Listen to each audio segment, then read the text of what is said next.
Hello, and welcome to the first Aegis Interactive Asia and Business Mobility Asia Covid-19 Business Travel and Investigations Update for 2021. 10th of January 2021, Thailand. Thailand has seen a sudden surge in cases since the 19th of December, at which time there had been only 4,300 cases in total, to more than 10,000 cases as of today, and increasing at nearly 400 cases per day. Considering Thailand averaged less than 10 cases per day from May to December, this is a 40 times increase. The Thai government has implemented a variety of urgent control and prevention measures and has extended the emergency decree to the 28th of February 2021. 28 provinces are now designated red zones, including Bangkok and Nonthaburi. Many businesses will be required to close until further notice. Similarly, many provinces are preventing inter-province travel for non-residents, and health checkpoints are set up at provincial border crossings. We understand that only essential business travel will be allowed until further notice. Some provinces also require 14 days quarantine. Some airlines and bus companies have announced reductions in domestic services, and domestic travel will be severely restricted. It is also likely that additional restrictions will be implemented with little or no notice.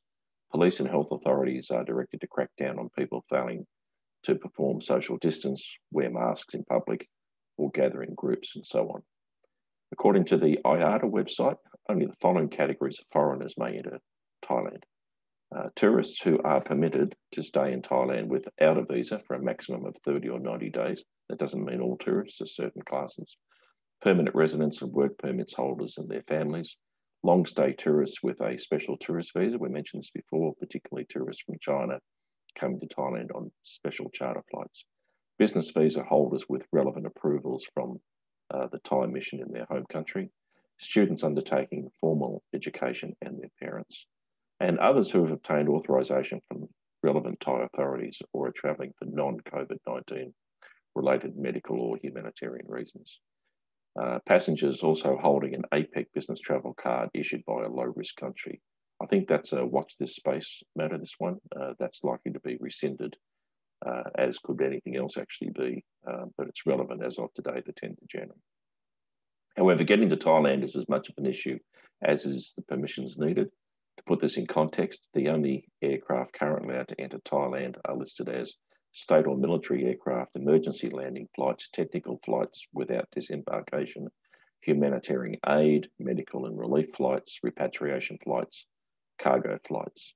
Now, Thai Airways does have some very limited flights coming to Thailand from major destinations, but mostly they have once weekly, and I think these are mostly going to be repatriation flights for citizens and permanent residents. Thai flights from Tokyo number 3 times per week at the moment. Certain other airlines are also flying to Thailand. So depending which country you're coming from, you need to check and make sure that you're approved to fly on those flights.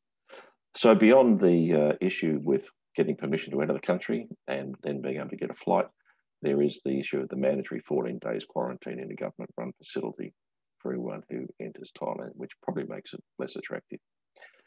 We expect business and indeed investigation opportunities will be severely curtailed through to the end of February 2021, while the current situation is stabilised. Work from home will be more common, and it's likely people will actually want to stay home and stay away from crowds for the time being. Like anything else with COVID-19, things change really quickly. A week ago, Thailand was open for business, now it's not. So please check local embassy and Thai government websites before making any decisions about travelling to or around Thailand for the foreseeable future. Not sure what we will review next week. Again, things changing pretty quickly. The new UK strain of the virus has caused sudden changes for entry to almost all countries, at least in Asia. So we'll assess the impact of that and see what makes the most sense to be talking about next week. In the meantime, please remember to wear a mask, wash your hands properly, use sanitizer, and keep that social distancing going. The vaccines are on their way, but we have a long way to go yet to be safe. Thank you.